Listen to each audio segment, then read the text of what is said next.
نذیر حسین صاحب سابق سفیر ہمیں جوائن کر چکے ہیں. بہت شکریہ نذیر صاحب آپ کا ہمیں جوائن کرنے کے لیے. فرید احمد پراچا صاحب سینئر رہنما جماعت اسلامی, بہت شکریہ پراچا صاحب آپ کا ہمیں جوائن کرنے کے لیے. سب سے پہلے تو ملک صاحب کی طرف آتے ہیں. ملک صاحب مجھے یہ بتا دیجئے, یہ جو پریزیڈنٹ ٹرمپ نے دھمکی دی, دھمکی کے بعد یو ٹرن لے لیا, ویسے تو وہ پہلے بھی ایسے کرتے رہے ہیں, کبھی وہ کہتے ہیں کہ پاکستان کے ٹویٹ پہ, پاکستان کے اسٹار کرنے پہ ہم نے یہ مؤخر کر دیا. مان کیوں نہیں لیتے کہ وہ دھمکی تو دے دیتے ہیں, ایک جوش خطابت میں آ کے وہ کہہ تو کچھ دیتے ہیں, لیکن بعد میں ان کو ریئلائز ہوتا ہے یا ریئلائز کروا دیا جاتا ہے بھی اب یہ پاسبل نہیں ہے, آگے سے بڑا تگڑا جواب آئے گا. وہ ایران جو ہے آپ پہلے اس کو انڈر اسٹیمیٹ کر گئے تھے, اب دوبارہ نہ کریں. کیا دیکھ رہے ہیں سچویشن؟ جی بسم اللہ الرحمن الرحیم. بات یہ ہے کہ ٹرمپ نے جو ہے وہ اس کے وہاں سے جو بیان آیا جمعہ والے دن کہ ہم پیر کی صبح کو اٹیک کریں گے, پر اس نے یہ نہیں بتایا کہ پیر کی صبح ایران کی یا پیر کی صبح امریکہ کی, جس کے مطابق انہوں نے اٹیک کرنا تھا. تو میڈم اب وہ دونوں ہی صبح گزر چکی اور ابھی تک کچھ نہیں ہوا. اس وجہ سے ہماری جو اسٹاک ایکسچینج ہے اس نے جمپ کیا اور اس نے جو 3000 پوائنٹ سے بھی اوپر کو ٹچ کیا اس نے. صورتحال میڈم پوری انٹرنیشنل کمیونٹی جو ہے نا وہ اب اس کے اوپر تقریباً کنفرم ہے کہ ٹرمپ جو ہے وہ صرف گیدڑ بھکتیاں دیتا ہے. ٹرمپ جو ہے وہ ہار چکا ہے. ٹرمپ جو ہے وہ یہ جنگ کو نہیں جیت سکتا, نہ ہی یہ جنگ کو جاری رکھ سکتا ہے, کیونکہ اس نے فل سوئنگ میں جو ہے ایران کے اوپر اٹیک کرنے کی کوشش کی 2 مرتبہ. ٹھیک ہے, اس سے آرما ہرمس بھی جو ہے اس کو بھی بند کیا, لیکن پھر بھی جو ہے اس کی دال نہیں گلی. اب وہ اپنا ہیج بنی بچانا چاہتا ہے, وہ اپنی عزت بچانا چاہتا ہے. اور رہی بات کہ جی وہ میں ایران کو کی سیولائزیشن ختم کر دوں گا, جو اس کی وہ نہیں کر سکتے, پاسبل ہی نہیں ہے. وہ جو ہے نا میم, وہ اگر یہ اٹامک کی طرف معاملات چلے گئے تو پھر امریکہ کا بھی بچنا مشکل ہوگا, کیونکہ چائنا کے سٹیکس بہت زیادہ انوالو ہے ایران کے. چائنا کا تقریباً جو ہے وہ 57% آئل جو ہے وہ ایران سے جاتا ہے, اور اگر یہ آئل ایران کا ختم ہو گیا, چائنا کو نہ مل سکا, تو پھر یہ مرہون منت. اور اگر ہم ایران کے آئل کی بات کرتے ہیں تو ایران کا 90% آئل جو ہے وہ چائنا بائی کرتا ہے. جی میڈم ایسے ہی ہے, تقریباً اور بھی جگہوں سے بھی بائی ہوتے ہیں. میم رشیا کا آئل اتنا نہیں بائی, چائنا کا وہ چائنا کا جو ہے وہ 57 اوور آل اس کی جو کیپیسٹی ہے بائنگ کی آئل کی, وہ ایران پہ منحصر. لیکن اگر ایران کے آئل کی بات کریں تو وہ 95% پہ جاتا ہے. جی میم ایسے ہی چائنا کی طرف. اور دوسرا میم کیسپین سی جو ہے وہاں سے بھی رشیا کی بھی جو ہے نا ٹریڈ لنکس بہت زیادہ ہیں ایران کے ساتھ. اور اس سارے سینیریو میں اگر دیکھیں تو 2 سپر پاور ایران کے ساتھ کھڑی ہیں, جن کے باقاعدہ سٹکس انوالو ہیں, جن کے باقاعدہ معاشیات انوالو ہیں. میم دیکھیں جو مسلمان ہے وہ تو غیرت پہ مرتا ہے, لیکن یہ جو گورا ہے یہ ہمیشہ معاشیات پہ مرتا ہے, پیسے پہ مرتا ہے. انہوں نے آج تک جتنی بھی جنگیں کی ہیں وہ پیسے کی بنا پہ کی ہیں اور پیسے کی وجہ سے کی ہیں. ابھی بھی یہ جنگ دیکھ لیں, امریکہ کس لیے آیا تھا ایران کے اوپر؟ ایک طرف مذاکرات ہو رہے تھے, دوسری طرف اس نے سپریم لیڈر مار دیا. کس وجہ سے مارا؟ اس نے قبضہ کرنا تھا ایران کے تیل کے اوپر, ایران کی گیس کے اوپر, تاکہ وہ جو ہے نا وہ لوٹ سکے ایران کے احساسے کو. سب سے بڑی بات جو ہے ریئل ارتھ منرلز جو سے ہیں وہ ایران میں بہت زیادہ ہیں, وہ بھی اس کی للچایا جا رہا ہے ٹرمپ اس کی خاطر بھی. تو لیکن اس کی جو میم دال نہیں گلی, کیونکہ وہ مسلمان جو ہمارے بھائی ہیں وہ ان کا جذبہ ایمانی اتنا ہے, اور انہوں نے پرسیو کیا کہ یہ ہم پہ وقت آنا ہے, انہوں نے پہلے سے ہی تیاری کر کے. بالکل ٹھیک ہے. اور ایران کو تو پتا تھا کہ ایران کا ٹف ٹائم وہ ہے پہلے بھی, تو وہ اس نے تیاری اس حساب سے کی ہوئی تھی. نذیر حسین صاحب کی طرف آتے ہیں. نذیر صاحب, پہلے پاکستان اب خلیجی ممالک کی جو ہے وہ درخواست پہ جنگ ملتوی کرنے والے پریزیڈنٹ ٹرمپ, اگر ہم ان کے داخلی دباؤ کی بات کریں تو اس سے نکلنے کے لیے بیرونی سہارے تلاش کر رہے ہیں. obvious سی بات ہے ان کے سر پہ ایک بہت بڑا برڈن بھی ہے یا ٹینشن ہے, یا جو بھی آپ اس کو کہہ لیں کہ ان کے آگے مڈ ٹرم الیکشنز بھی کھڑے ہیں, انہوں نے اس کو بھی دیکھنا ہے, ان کی ریٹنگ جو ہے وہ بھی نیچے جا رہی ہے. آپ کے خیال میں کیا واقعی یہ صرف سہارے تلاش کر رہے ہیں؟ یہ جو ادھر ادھر کی باتیں کی جاتی ہیں, کبھی پاکستان کی بات کر دی جاتی ہے, کبھی اب گلف کنٹریز کی بات کر دی جاتی ہے, یا پھر واقعی جنگ سے بچنا چاہ رہے ہیں؟ ایکچوئل سچویشن آپ کے خیال میں کیا ہے؟ جی بہت شکریہ. ہم جو بظاہر نظر آتا ہے وہ 3 فیکٹرز مجھے سمجھ آتے ہیں. ایک تو جو آپ نے آخر میں کہا کہ امریکہ کے اندر یہ جنگ جو ہے وہ بہت ہی ان پاپولر ہے. ٹرمپ کی اپنی جو اپروول ریٹنگ ہے وہ 26% تک آ گئی ہے, اور آگے مڈ ٹرم الیکشن آ رہے ہیں. یہ بہت بڑا فیکٹر ہے, اور اکنامک ہارڈ شپ بھی ان کو فیس کرنا پڑ رہی ہے. نمبر 1. نمبر 2, جو امریکہ کی اس ریجن میں اسٹرانگ پوائنٹ تھی وہ تھی کہ ان کے اس علاقے میں 21 ملٹری بیسز تھے, جو کہ یہ جو گلف کوآپریشن کونسل کے ملکوں میں کوئی 11 یا 12 تھے. اب یہ جو بیسز تھے یہی اس کی کمزوری بن گئے ہیں. ٹھیک ہے. اب یہ بیسز کے اوپر ایران کی جو ٹارگیٹنگ ہوتی ہے, جو ان کی تباہی ہوتی ہے, اس کے 2 نقصان ہوتے ہیں. ایک تو امریکہ کا وہ جو ایک ہوا بنا ہوا تھا کہ وہ سورس آف اسٹرینتھ ہے, اور وہ ڈیفنس پرووائڈر ہے, وہ اسٹیبلٹی پرووائڈر ہے, وہ جو ایک ہوا تھا وہ ختم ہو گیا. یہ بہت بڑا سائیکولوجیکل فیکٹر ہے جو اس علاقے کے لوگوں کو سمجھ آ گئی کہ امریکہ اس سچویشن میں نہیں ہے کہ وہ آپ کو پروٹیکشن پرووائڈ کر سکے, کیونکہ وہ بہت دور 9000 کلومیٹر پہ بیٹھا ہوا ہے. دوسری بات, جو نقصان ان بیسز کا ہوا ہے وہ بھی بہت بڑا نقصان ہے. ارامکو کے چیف نے کہا ہے پرسوں کہ ان کو 1.5 یا 2 سال لگیں گے. وہ جو چھوٹا سا نقصان ارامکو ریفائنری کی سعودی عرب میں ہوا تھا, اور باقی جو دبئی میں ہوا, بحرین میں ہوا, اور قطر میں جو $1.2 بلین کا ایک جو ان کا تھا اکوپمنٹ, وہ ایک ہی گو میں ختم ہو گیا ان کا ریڈار.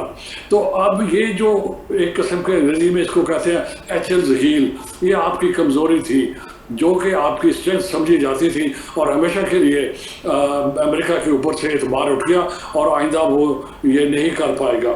تیسری بات یہ کہ اسرائیل کو اس دفعہ پچھلے سال جون میں جو کچھ ہوا بہت نقصان ہوا تھا. پہلی دفعہ شاید ان کو نقصان بھگتنا پڑا, لیکن ابھی انہوں نے سبق نہیں سیکھا تھا, اور وہ تھوڑے سے اپ بیٹ تھے اور کیا پازیٹیو تھے کہ اس دفعہ ہم بہتر کریں گے. اسرائیل کا جو نقصان ہوا ہے وہ بھی بے تحاشا ہوا ہے. نیگو ڈیزرٹ میں جو ان کا بیس ہے, ایک ہی رات میں 14 گھنٹوں میں ہم نے جو پڑھ رہے ہیں 60 F-35 تباہ ہوئے ہیں. 60. یو کین امیجن کتنی بڑی فورس ہے. ان کے ٹینکوں کے برگیڈ تباہ ہو گئے. ان کا حیفا کا ریفائنری اور پورٹ ختم ہو گیا. ان کے 7 سے زیادہ سینئر ملٹری آفیسرز تباہ ہو گئے. کمانڈ اینڈ کنٹرول تباہ ہو گئے. یہ پہلی دفعہ ہوا ہے تاریخ میں پچھلے 60-70 سالوں میں کہ کسی ملک نے اسرائیل کو اتنا بڑا نقصان پہنچایا ہے. فائزہ, یہ کبھی نہیں ہوا. 73 کی جنگ جو بڑی ہوئی تھی اس میں بھی ایجپٹ تھا, سیریا تھا, عراق تھا, باقی لوگ بھی تھے, اس میں اتنا بڑی نقصان نہیں پہنچا سکے تھے. تو یہ 3 میجر ڈیفائننگ فیکٹرز تھے جو کہ جنہوں نے مجبور کیا پریزیڈنٹ ٹرمپ کو کہ وہ جسے کہتے ہیں کہ امن کو چانس دیں, یا ڈسکشن نیگوشیشن کو یا ڈپلومیسی کو بھی چانس دیں. لیکن اگر ہم یہ سمجھ رہے ہیں کہ امریکہ کی پاور اتنی نہیں ہے, آپ یوگوسلاویا کو یاد کر لیں. یوگوسلاویا ودن 72 آورز اسٹون ایج میں چلا گیا تھا جب امریکہ نے کیا, اور وہ آج 8 ملک بن چکے ہیں, یہ 7 ملک یوگوسلاویا بن چکا ہے. تو میرا نہیں خیال کہ اسی طرح ٹاٹ کرنی چاہیے. بات یہ ہے کہ سب کو مل کے پیس کے لیے, امن کے لیے اور بھائی چارے کے لیے ہونی چاہیے. لیکن ایک میں عرض کر دوں, یہ جنگ بند ہوئی ہے, یہ کانفلکٹ ریزالو نہیں ہوا ابھی. آپ دونوں میں آپ فرق محسوس کریں, یہ بہت بڑا ایشو ہے. اسرائیل پیچھے نہیں ہٹا, وہ پیچھے نہیں ہٹے گا.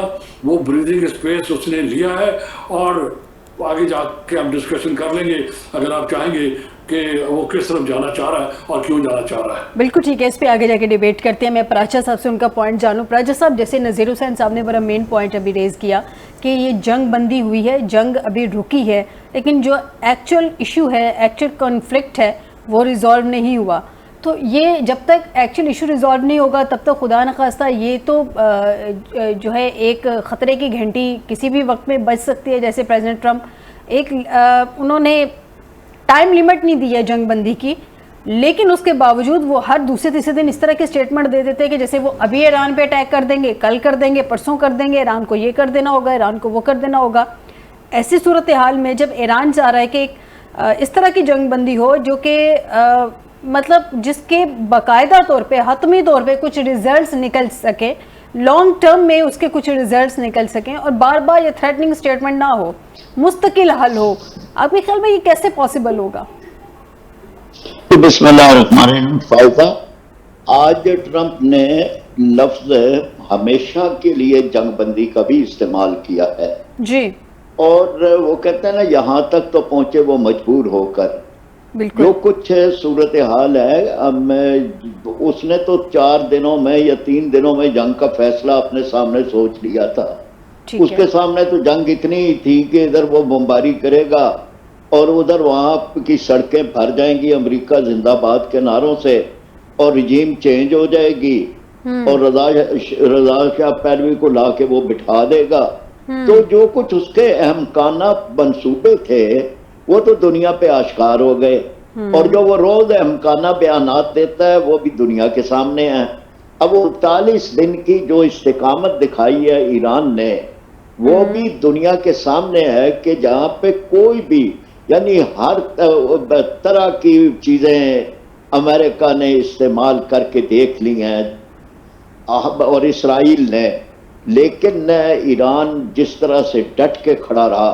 یعنی پہلے دن ہی ان کی ساری قیادت کو, یعنی جو اس وقت کی ان کی قیادت تھی, ان کو شہید کر دیا گیا. بچوں کے جسموں, معصوم بچوں کے جسموں کے چیتھڑے اڑا دیے گئے. ان کی یونیورسٹیوں کو, ان کی عمارات کو, ان کی انفراسٹرکچر کو, ان کے یعنی جو چیزیں کسی بھی طرح سے انسانیت اس نتیجے پہ پہنچی تھی کہ ان کو تو کسی صورت نہیں چھیڑا جائے گا. یعنی پانی کے جو مراکز ہیں پینے کے اور دیگر چیزیں, ان کو انہوں نے نشانے بنائے ہیں. اس سب کے باوجود ایرانی قوم نہیں جھکی. اب اس کے بعد اس وقت تک کی جو صورتحال ہے اس کو آپ دیکھ لیں, یعنی جس پہ ٹرمپ کی کلابازیاں ہیں, یعنی سیاسی میدان کے اندر, آپ ذرا اس کو اندازہ کریں. یعنی 10 مئی کو ان کے 14 نکاتی جو تھا ایک MOU, وہ پاکستان کے ذریعے سے ایران کو ملا تھا. ایران نے اس کا جواب دیا تھا جو واشنگٹن کو پہنچا دیا گیا تھا. اس میں ان کی سرکاری ایجنسی کے مطابق ایران نے یہ بات کہی تھی کہ ہم جو ہے لبنان سمیت سارے مشرق وسطی میں غیر مشروط جنگ بندی, آبنائے ہرمز پر تہران کا مکمل اختیارات, ایرانی تیل پر عائد پابندیوں کا مکمل خاتمہ. یعنی یہ وہ چیزیں تھی کہ جو بالکل جینون تھے, یعنی کوئی ان کے مطالبات ایسے نہیں تھے. اور اسی طرح ایران کے جوہری پروگرام پر گفتگو کو خطے میں امن کی بحالی کے ساتھ مشروط کرنا. اب اس کے بعد یہ کہ اس پہ اس نے 1 منٹ نہیں لگایا ٹرمپ نے, اور اس نے اپنے social media platform Truth پر جو ہے فوری طور پر یہ کہہ دیا یہ جواب یکساں ناقابل قبول ہے. یعنی کوئی مشاورتی بورڈ ہوتا ہے, آپ کا کوئی ادارہ ہے, کوئی انسٹیٹیوشن ہے, آپ کہیں مشاورت کریں, ایک آدمی لمحے کے اندر اپنے اس پہ جواب دے رہا ہے ناقابل قبول ہے.